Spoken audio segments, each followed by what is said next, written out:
हेर्नुहोस् गाइस, यो चाहिँ मैले हिजो दार्जिलिङबाट लिएको। हिजो पशुपति गएर आउँदाखेरि किनेर 300 रुपियाँ गोटा है यो फुल चाहिँ। हेर्नुहोस् त, हिजो मैले नेपाल जाँदाखेरि चाहिँ दार्जिलिङबाट किनेर लिएको। हेर्नुहोस् गाइस, कस्तो लाग्छ तपाईहरुलाई फुल। मलाई त फुल चाहिँ बहुत इन्ट्रेस्ट लाग्छ के, फुल चाहिँ किनेर रोप्नु साह्रै मलाई मन पर्छ। बरु खानेकुरा त्यति मन पर्दैन, फुलहरुमा चाहिँ बहुत इन्ट्रेस्ट लाग्छ। हेर्नुहोस् गाइस, हिजो मैले दार्जिलिङबाट लिएको नेपाल जाँदाखेरि। यहाँ हेर्नुहोस् न, यस्तो फुलेको छ बगानबेलीहरु। ट्याप्पै म फुल मात्रै मन पर्छ रोप्नु। हेर्नुहोस्, हिजोअस्ति रोदीमा फ्याँकेको फुलहरु लिएर चाहिँ मैले यहाँ रोपेको छु। कस्तो दामी दामी भएको छ। रोदीमा फ्याँकेको थियो कि मलाई पुरा माया लाग्यो, अन्त लिएर रोपेको नि। यहाँ हेर्नुहोस् त, कस्तो फुलेको छ।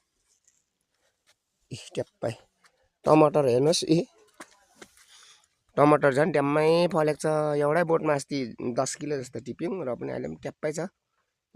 टमाटर ठन्डाले गर्दाखेरि त्यति पाकेको चाहिँ छैन, पाक्न आँटेको छ।